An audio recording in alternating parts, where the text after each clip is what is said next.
This is Boomer Life on CL 650. I really can't stay. Baby, it's cold outside. I've got to go away. Oh, darling, it's cold outside. There you go. Welcome back to Boomer Life here just a few days before the big one. Six sleeps before Christmas here as we carry on our conversation with our guests from Pampered Pets Ultrasonic.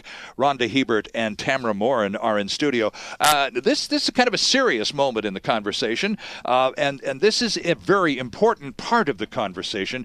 Rhonda, you alluded to it earlier. Of course, dogs have the kind of sense of smell that we humans only wish we could have, and we fail to appreciate the incredible quality of dogs' smelling capabilities. We usually underestimate their ability to smell and hear, but especially smell. And if you have chocolates or sweets or treats that human beings absolutely adore, especially at this time of year, even if you've got it double wrapped and in a closet, the dog knows exactly where that stash is, don't they? Absolutely. So the trick is to maintain at all times an absolute ban on sweets for animals. Especially chocolate. Okay. Now, Tamara, with that in mind, and you mentioned the word toxic needs to be included in this conversation. Exactly. Chocolate is toxic for dogs. It could kill them. Yes. You have a little dachshund cross, don't you? I do. He can be quite the troublemaker, if you say so. He definitely is a hound. He's got that nose you would only imagine. He will sniff anything out that he can find to eat. I've accidentally left the garbage can sitting there when I've gone out, and oh well, there he goes in the garbage. Right. So I've had a moment where I accidentally left some chocolate cookies on my table, and he decided to sniff them out and make his way onto the table, and he got into them, and when I got home... Helped himself, did he? He did. He helped himself to those cookies, Okay. and of course they had the number one thing you don't want your dog to have is chocolate. So I got home, saw the bag on the ground, and I was like, oh my goodness. Yeah. He maybe left, it was pretty full. He maybe left me one or two. He was nice. He left me a couple. Oh boy. But the problem was I went and he goes to our bed, and he was laying there. I turned the light on, and all of a sudden I see him just shivering and shaking, and I picked him up, and he was kind of flinching, and I was like, oh my goodness, I think there might be something going on because of the chocolate in the cookies. Sure, right. So I put him down, and he wasn't wanting to walk properly. He was kind of stumbling over and everything, so I gave it about 5 minutes. It wasn't going away, and I wasn't sure how long it had been since he had eaten them, at least a good hour or two. Right, because you were out for a while. I was out for about 2 hours, Okay. and got home, didn't realize it, and when I saw that, I was freaking out. First person I called was Rhonda. Rhonda was my number one person that I was thinking of. I was like, dude got into the chocolate cookies. Oh my gosh, I think he's having some problems. I don't know what to do. She told me to calm down, take a deep breath. So I did that, and she said, give it a couple minutes, see if he does any better. And I did that, and when I realized, he's not getting any better, And he's kind of twitching and shaking. He was twitching and shaking and kind of falling over and not acting himself, basically. So I knew right away something was up, and it was the chocolate in the cookies. So I made my way to the vet, and I had him there overnight just so they could keep an eye on him. They did the IVs and charcoal. They did the whole process for him, and by the next day he was as happy as can be. Came out of there wagging his little tail, looking a little sad. Oh, sure. But he was happy to see me, and he survived, so I was very thankful. I felt really bad because I had left it out for him to get at, but I learned the hard way.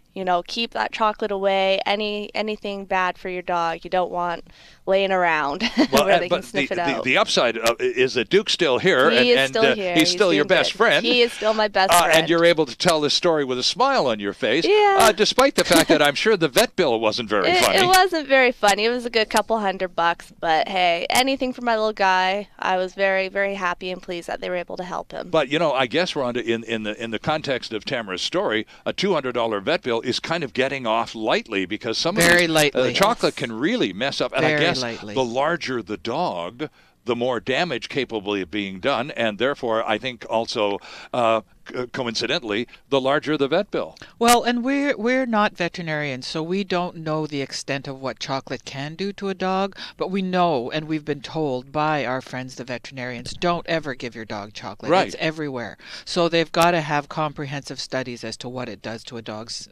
body system. Well, if chocolate, and it's almost in a special category by itself when it comes to dogs, but any sugar-based treat is not particularly healthy for any animal, is it? No, because if your dog doesn't eat sugar, it won't get cavities. Right.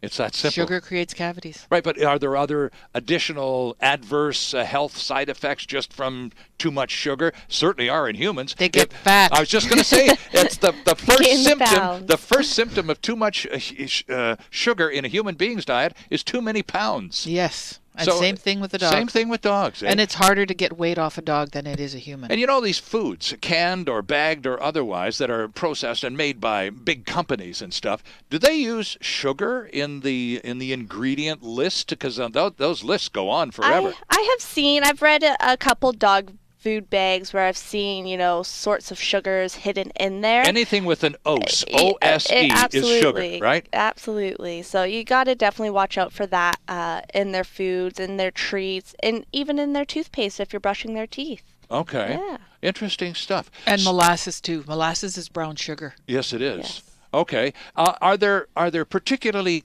good, healthy, terrific treat if we got to keep them away from, well, not all human food, but certainly a lot of people make the distinction. They don't want their dogs eating table scraps and human food. They want them eating their food, dog food, separate, and other people will feed the dog right from the table. I mean, it's a bit of whatever flips your switch kind of thing, isn't it? But atop of all of that, again, with the chocolate in mind, are there any other rules that humans just need to know about feeding dogs? Don't overfeed your dog because it's hard to take the weight off of a dog. So don't overfeed your dog. Okay, and as they get older, one feeding a day generally is all they require, right? I feed my dogs twice a day, but she's 13 years old. Right, and probably small portions twice a day. And she's tiny. She's only 5 pounds. Okay, how often a day does Duke eat?